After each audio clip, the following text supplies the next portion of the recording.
A Japanese mother watches her 1-year-old struggle. He stumbles. He falls. He starts to cry. He looks up at her, waiting. And she doesn't move. To you, that might look like neglect. To her, it's one of the greatest gifts she can give his growing brain. And here's the part one can't stop thinking about.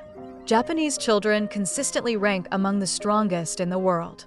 In early learning, in self-control, in development. Not for 1 year, for decades. Across millions of children. And it's not genetics. It's not the famous school system either. The real foundation is laid much, much earlier. In the crib, in the kitchen, in the bath. Today, I'll walk you through the 4 first-year habits that researchers believe matter most. And I'll be honest with you, there's one on this list that I find almost impossible to practice myself. We'll save that one for last. One quick thing before we start. Some of this will sound extreme to Western ears. That's okay. I'm not asking you to copy everything. I'm showing you what the research says. You decide what fits your family. And for anything about feeding or sleep, talk to your pediatrician first. All right, habit number 4. In Japan, there's a word that doesn't really exist in English. Skinship. Closeness through skin. Connection through touch. And in a Japanese baby's first years, it is everywhere. Mothers and babies bathe together every single night. Families often sleep side by side for years. And for much of the first 2 years, babies are carried. Held against the body, not pushed at arm's length in a stroller. Now, here's where Western advice usually pushes back. We've all heard it. Don't hold him too much, you'll spoil him. Don't let her sleep close, she'll never be independent. But the research tells a very different story. One study in developmental psychology found something remarkable. Babies who experienced consistent physical closeness in their first year showed measurable differences at the molecular level in the genes that control how the body handles stress. Touch in the first year isn't a luxury. It's biological programming. Other research has linked early skin contact to stronger emotional regulation and better thinking skills years down the road. And honestly, this isn't only Japan. Mothers across Africa, Latin America, South Asia have always carried their babies this way. What makes Japan fascinating is the contrast. This is the country of bullet trains and robots, one of the most modern places on Earth. And yet, in the most intimate corner of life, how a mother holds her child. They never gave up the ancient way. Modern doesn't have to mean distant. One quick note, sleep safety guidelines differ between countries. So if closeness at night appeals to you, ask your pediatrician how to do it safely. Habit number 3.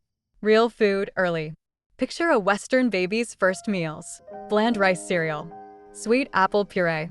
Maybe mashed sweet potato. Now picture a Japanese baby's first meals. Gentle miso broth. Soft white fish. Seaweed. Steamed vegetables. Tofu. Real, savory, complex food, often from around 6 months old. Again, guidelines differ by country, so check with your doctor. But here's why this matters so much. A baby's brain is roughly 60% fat. And one particular fat, DHA and omega-3 from fish, is one of the bricks the brain is literally built from. Japanese babies grow up with some of the highest DHA intake in the world. And the research here is striking. A long-running British study followed thousands of families for years. Mothers who ate more seafood during pregnancy and early infancy had children with stronger verbal ability, finer motor skills, and better social development by age 8. Now compare that to cereal and applesauce. Nothing wrong with them. But let's be honest, those are calories. They're not exactly brain food. And here's my own take on this. I don't think it's really about one magic ingredient.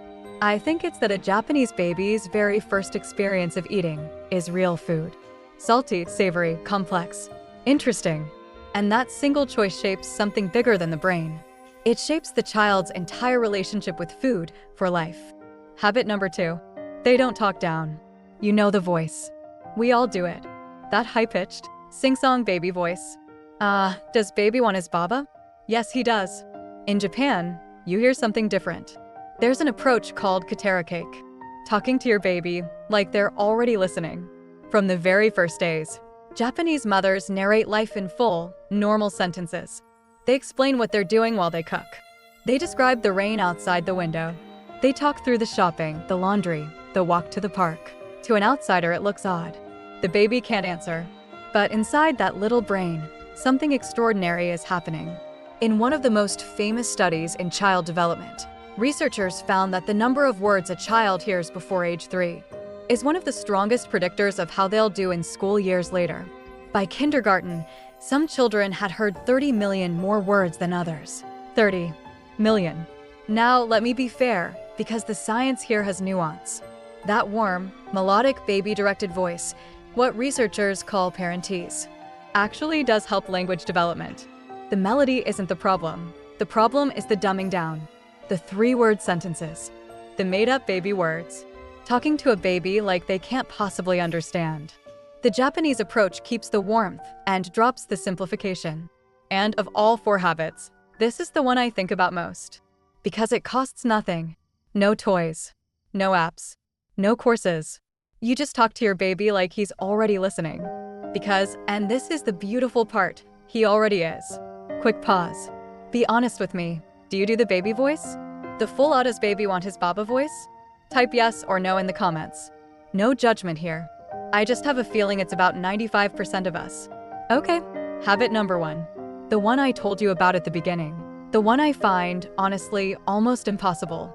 Japanese parents give their babies real responsibility, long before the world says they're ready.